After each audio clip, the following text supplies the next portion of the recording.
Hi friends, ಎಲ್ಲರಿಗೂ ನಮ್ಮ YouTube channel ಕಡೆಯಿಂದ ಸ್ವಾಗತ.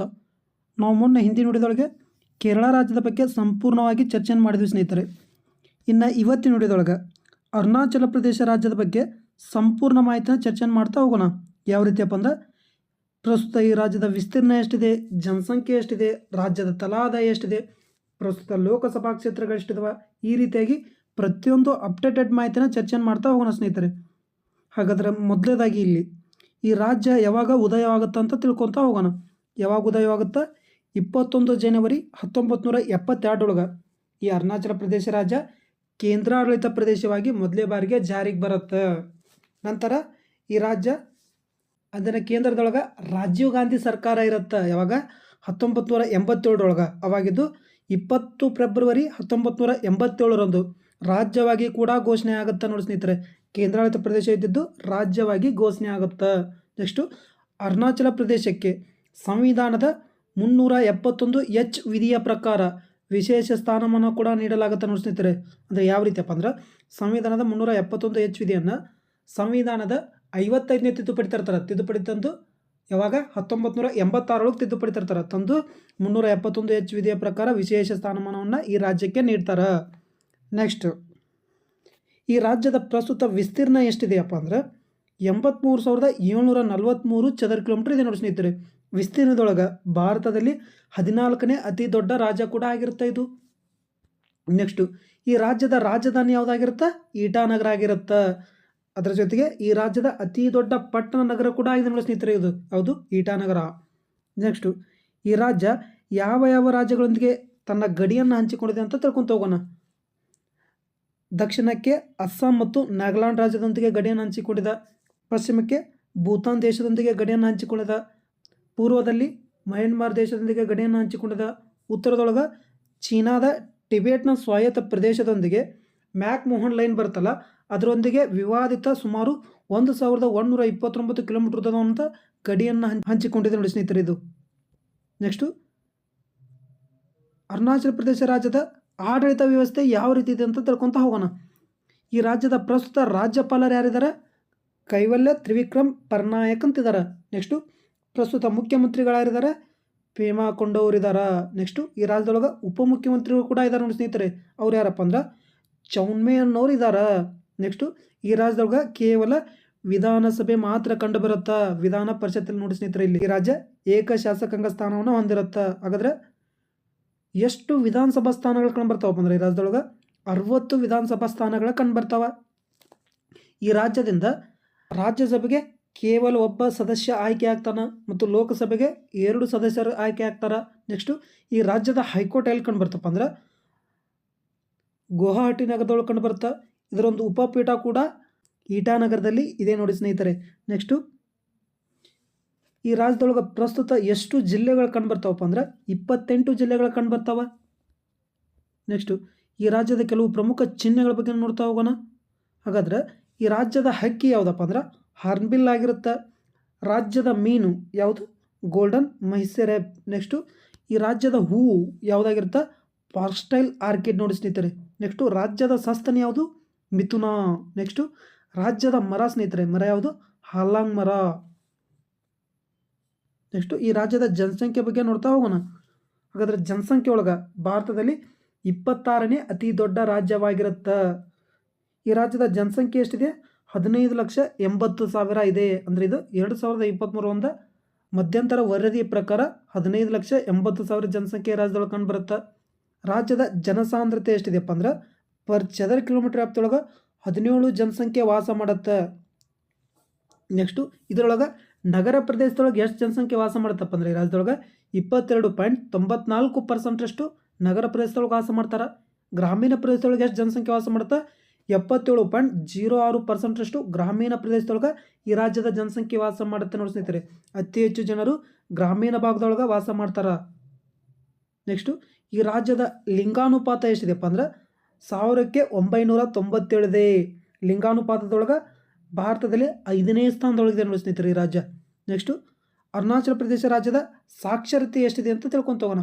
ಹಾಗಾದರೆ ಪ್ರಸ್ತುತ ಸಾಕ್ಷರತೆ ಎಷ್ಟಿದೆ? 65.38% ಇದೆ. ನೆಕ್ಸ್ಟು, ರಾಜ್ಯದ GDP ಬಗ್ಗೆ ನೋಡ್ತಾ ಹೋಗೋಣ. ಹಾಗಾದರೆ ಪ್ರಸ್ತುತ ಈ ರಾಜ್ಯದ ಒಟ್ಟು GDP ಎಷ್ಟಿದೆ? 0.378 ಲಕ್ಷ ಕೋಟಿ ಇದೆ ನೋಡಿ ಸ್ನೇಹಿತರೆ. 2023-24 ಹಣಕಾಸು ವರ್ಷದ ಪ್ರಕಾರ ಎಷ್ಟಿದೆ? 4.5 ಬಿಲಿಯನ್ ಇದೆ ನೋಡಿ ಸ್ನೇಹಿತರೆ. ನೆಕ್ಸ್ಟು ಈ ರಾಜ್ಯ ಒಟ್ಟು GDP ಒಳಗೆ ಭಾರತ ದೇಶದಲ್ಲಿ 31ನೇ ಸ್ಥಾನದಲ್ಲಿದೆ. ಕೊನೆ ಸ್ಥಾನದೊಳಗೈತಿ GDP ಒಳಗೆ. ನೆಕ್ಸ್ಟು ಈ ರಾಜ್ಯದ ತಲಾ ಆದಾಯ ಎಷ್ಟಿದೆಯಪ್ಪ ಅಂದರೆ $2,30,414 ಇದೆ. ಎಷ್ಟು? $2,800 ಇದೆ ನೋಡಿ. ಹಾಗಾದರೆ ತಲಾ ಆದಾಯದೊಳಗೆ ಭಾರತ ದೇಶದಲ್ಲೇ 13ನೇ ಸ್ಥಾನದೊಳಗಿದೆ ನೋಡಿ ಸ್ನೇಹಿತರೆ ಈ ರಾಜ್ಯ. ನೆಕ್ಸ್ಟು ಮಾನವ ಅಭಿವೃದ್ಧಿ ಸೂಚ್ಯಾಂಕದೊಳಗೆ ಈ ರಾಜ್ಯ 0.665 ಅಂಕವನ್ನು ಪಡೆದು ದೇಶದೊಳಗೆ 19ನೇ ಸ್ಥಾನದಲ್ಲಿದೆ. ಇಲ್ಲಿ ತಪ್ಪಾಗಿ ಆಂಧ್ರ ಪ್ರದೇಶ ಅಂತ ಪ್ರಿಂಟ್ ಆಗಿದೆ ಸ್ನೇಹಿತರೆ. ಅದು ಅರುಣಾಚಲ ಪ್ರದೇಶ ಆಗಬೇಕಾಗಿತ್ತು. ನೆಕ್ಸ್ಟು ಭಾರತದಲ್ಲೇ 2ನೇ ಅತಿ ಹೆಚ್ಚು ಅರಣ್ಯ ಪ್ರದೇಶವನ್ನು ಹೊಂದಿರುವ ರಾಜ್ಯ ಕೂಡ ಆಗಿದೆ. ಹಾಗಾದರೆ ಮೊದಲನೇ ಸ್ಥಾನದೊಳಗೆ ಮಧ್ಯಪ್ರದೇಶ ಕಂಡು ಬರುತ್ತೆ. 2ನೇ ಸ್ಥಾನದೊಳಗೆ ಅರುಣಾಚಲ ಪ್ರದೇಶ ರಾಜ್ಯ ಇದೆ. ಈ ರಾಜ್ಯ ತನ್ನ ಭೌಗೋಳಿಕ ವಿಸ್ತೀರ್ಣ ಎಷ್ಟಿದೆ ನೋಡಿ, ಅದರಲ್ಲಿ 80% ಅರಣ್ಯ ಪ್ರದೇಶವನ್ನು ಒಳಗೊಂಡಿದೆ ನೋಡಿ ಸ್ನೇಹಿತರೆ. ಈ 80% ಪ್ರದೇಶದ ಅರಣ್ಯದೊಳಗೆ 12% ಅರಣ್ಯ ಪ್ರದೇಶ ಇದೆಯಲ್ಲ, ಇದು ರಕ್ಷಿತ ಜಾಲದೊಳಗೆ ಬರುತ್ತೆ ನೋಡಿ ಸ್ನೇಹಿತರೆ. ಅಂದರೆ ಅತ್ಯಂತ ಸುರಕ್ಷಿತ ಜಾಲದೊಳಗೆ ಬರುತ್ತೆ. ಈ ರಾಜ್ಯದೊಳಗೆ ನಮದಾಪುರ ರಾಷ್ಟ್ರೀಯ ಉದ್ಯಾನವನ ಕೂಡ ಕಂಡುಬರುತ್ತೆ. ಹಾಗಾದರೆ ಈ ರಾಷ್ಟ್ರೀಯ ಉದ್ಯಾನದೊಳಗೆ ಒಂದು ವಿಶೇಷ ಪಕ್ಷಿ ಕಂಡುಬರುತ್ತೆ. ಅದ್ಯಾವುದ್ರಿ? ಹಾರುವ ಅಳಿಲು ಕಂಡುಬರುತ್ತೆ ನೋಡಿ ಸ್ನೇಹಿತರೆ. ನೆಕ್ಸ್ಟು ಈ ರಾಜ್ಯದೊಳಗೆ ಸೇಲಾ ಪಾಸ್ ಕೂಡ ಕಂಡುಬರುತ್ತೆ. ನೆಕ್ಸ್ಟು ದಿಹಂಗ್ ಪರ್ವತ ಶ್ರೇಣಿ ಕೂಡ ಇದೇ ರಾಜ್ಯದಲ್ಲಿ ಕಂಡುಬರುತ್ತೆ. ಎಲ್ಲಿ ಕಂಡುಬರುತ್ತೆ? ಅರುಣಾಚಲ ಪ್ರದೇಶ ರಾಜ್ಯದಲ್ಲಿ ಕಂಡುಬರುತ್ತೆ. ನೆಕ್ಸ್ಟು ಈ ರಾಜ್ಯ ಭಾರತ ದೇಶದ ಪೂರ್ವದ ತುತ್ತುದಿಯ ರಾಜ್ಯ ಕೂಡ ಆಗಿದೆ. ಈ ರಾಜ್ಯದ ರಾಜಧಾನಿಯಾದ ಈಟಾನಗರದಲ್ಲಿ ಮೊಟ್ಟ ಮೊದಲ ಸೂರ್ಯೋದಯವನ್ನು ಪಡೆಯುವ ನಗರ ಕೂಡ ಆಗಿರುತ್ತೆ. ಈ ರಾಜ್ಯ ಚೀನಾದೊಂದಿಗೆ ಕೂಡ ತನ್ನ ಗಡಿ ವಿವಾದವನ್ನು ಕೂಡ ಹೊಂದಿದೆ. ಅಂದರೆ ಮ್ಯಾಕ್ ಮೋಹನ್ ಲೈನ್ನೊಂದಿಗೆ ಗಡಿ ವಿವಾದವನ್ನು ಒಳಗೊಂಡಿದೆ. ನೆಕ್ಸ್ಟು ಈ ರಾಜ್ಯದೊಳಗೆ ಸಂಕೋಚ್ ನದಿ ಹರಿಯುತ್ತೆ ಸ್ನೇಹಿತರೆ. ಈ ಸಂಕೋಚ್ ನದಿ ಅಸ್ಸಾಂ ಮತ್ತು ಅರುಣಾಚಲ ಪ್ರದೇಶ ನಡುವೆ ಹರಿದು ವಿವಾದಾತ್ಮಕ ಒಂದು ನದಿ ಕೂಡ ಆಗಿರುತ್ತೆ. ಇದೇ ರಾಜ್ಯದೊಳಗೆ ಬ್ರಹ್ಮಪುತ್ರ ನದಿ ಕೂಡ ಪ್ರವೇಶ ಮಾಡುತ್ತೆ ನೋಡಿ ಸ್ನೇಹಿತರೆ. ಪ್ರವೇಶ ಮಾಡಿ ನಂತರ ಇದು ಬಾಂಗ್ಲಾದೇಶಕ್ಕೆ ಹರಿಯುತ್ತೆ ನೋಡಿ ಸ್ನೇಹಿತರೆ. ಇಲ್ಲಿದೆ ನೋಡಿ ಸ್ನೇಹಿತರೆ ಬಲಗಡೆ ಚಿತ್ರದೊಳಗೆ. ಟಿಬೆಟ್ನ ಕೈಲಾಸ ಪರ್ವತದಲ್ಲಿ ಹುಟ್ಟಿ ನಂತರ ಇದು ಅರುಣಾಚಲ ಪ್ರದೇಶದ ದಿಹಾಂಗ್ ಕಣಿವೆ ಮೂಲಕ ಹರಿದು ಭಾರತವನ್ನು ಪ್ರವೇಶ ಮಾಡಿ ನಂತರ ಬಂಗಾಳ ಕೊಲ್ಲಿಗೆ ಸೇರುತ್ತೆ. ಬಾಂಗ್ಲಾದೇಶದ ಮೂಲಕ ಬಂಗಾಳ ಕೊಲ್ಲಿಯನ್ನು ಸೇರುತ್ತೆ. ಆದ ಕಾರಣ ಈ ಬ್ರಹ್ಮಪುತ್ರ ನದಿಯನ್ನು ಅರುಣಾಚಲ ಪ್ರದೇಶದೊಳಗೆ ಏನಂತ ಕರೀತಾರಪ್ಪ ಅಂದ್ರೆ ದಿಹಾನ್ ನದಿ ಅಂತ ಕರೀತಾರ. ಅಲ್ಲಿ ಬ್ರಹ್ಮಪುತ್ರ ನದಿ ಅಂತ ಕರೆಯಂಗಿಲ್ಲ. ಈ ನದಿಗೆ ಏನಂತ ಕರೀತಾರೆ? ದಿಹಾನ್ ನದಿ ಅಂತ ಕರೀತಾರ. ಯಾಕಂದ್ರೆ ದಿಹಾನ್ ಕಣಿವೆ ಮೂಲಕ ಇದು ಅರುಣಾಚಲ ಪ್ರದೇಶ ರಾಜ್ಯವನ್ನು ಪ್ರವೇಶ ಮಾಡುತ್ತೆ. ಆದ ಕಾರಣ ದಿಹಾನ್ ನದಿ ಅಂತ ಕರೀತಾರ. ನೆಕ್ಸ್ಟು 2017 ಈ ರಾಜ್ಯದೊಳಗೆ ಸಾಂಖ್ಯನ್ ಉತ್ಸವ ಕೂಡ ನಡೆಯುತ್ತೆ. ನೆಕ್ಸ್ಟು 5 ದಿನಗಳಲ್ಲಿ 2 ಬಾರಿ ಮೌಂಟ್ ಎವರೆಸ್ಟ್ ಶಿಖರ ಏರಿ ವಿಶ್ವ ದಾಖಲೆ ನಿರ್ಮಿಸಿದ ಮೊದಲ ಮಹಿಳೆ ಯಾರು? ಅನ್ಸು ಜಾನ್ಸೆಪ್ಪೆ. ಇವರು ಕೂಡ ಇದೇ ರಾಜ್ಯದವರಾಗಿರ್ತಾರೆ ನೋಡಿ ಸ್ನೇಹಿತರೆ. 5 ದಿನದೊಳಗೆ 2 ಬಾರಿ ಏರ್ತಾರೆ ಸ್ನೇಹಿತರೆ ಅವ್ರು ಮೌಂಟ್ ಎವರೆಸ್ಟನ್ನು. ಅದು ಎಷ್ಟಿದೆ? 8,848.50 ಮೀಟರ್ ಎತ್ತರದ ಒಂದು ಮೌಂಟ್ ಎವರೆಸ್ಟ್ ಶಿಖರವನ್ನು 5 ದಿನದಾಗ 2 ಬಾರಿ ಏರ್ತಾರೆ ನೋಡಿ. 5 ದಿನದೊಳಗೆ 2 ಬಾರಿ ಏರಿ ಸಾಧನೆ ಮಾಡಿದಾರ. ನೆಕ್ಸ್ಟು ಇದೇ ರಾಜ್ಯದ ತವಾಂಗ್ ಜಿಲ್ಲೆ ಸೇಲಾದಲ್ಲಿ ಕೆಟಲ್ ಸರೋವರ ಕೂಡ ಕಂಡುಬರುತ್ತೆ. ಇಲ್ಲಿ ತೆಳಗಡೆ ಚಿತ್ರದಲ್ಲಿದೆ ನೋಡಿ ಸ್ನೇಹಿತರೆ ಕೆಟಲ್ ಸರೋವರ. ನೆಕ್ಸ್ಟು ಈ ರಾಜ್ಯದ ಪ್ರವಾಸೋದ್ಯಮ ಘೋಷವಾಕ್ಯ ಏನಪ್ಪ ಅಂದ್ರೆ ಲ್ಯಾಂಡ್ ಆಫ್ ರೈಸಿಂಗ್ ಸನ್ ನೋಡಿ ಸ್ನೇಹಿತರೆ. ಯಾಕಪ್ಪ ಅಂದ್ರೆ ಭಾರತ ದೇಶದಲ್ಲಿ ಮೊದಲ ಸೂರ್ಯೋದಯನ ಪಡೆಯುವ ರಾಜ್ಯ ಕೂಡ ಆಗಿದೆ ಸ್ನೇಹಿತರೆ. ಆದ ಕಾರಣ ಇದಕ್ಕೆ ಲ್ಯಾಂಡ್ ಆಫ್ ರೈಸಿಂಗ್ ಸನ್ ಅಂತ ಕರೀತಾರೆ. ನೆಕ್ಸ್ಟು ಜನವರಿ 2024 ಅರುಣಾಚಲ ಪ್ರದೇಶ ರಾಜ್ಯದೊಳಗೆ ಸುಮಾರು 20ಕ್ಕೂ ಹೆಚ್ಚು ಉತ್ಪನ್ನಗಳಿಗೆ GI ಟ್ಯಾಗ್ ಮಾನ್ಯತೆ ಕೂಡ ದೊರೆತಿರುತ್ತೆ.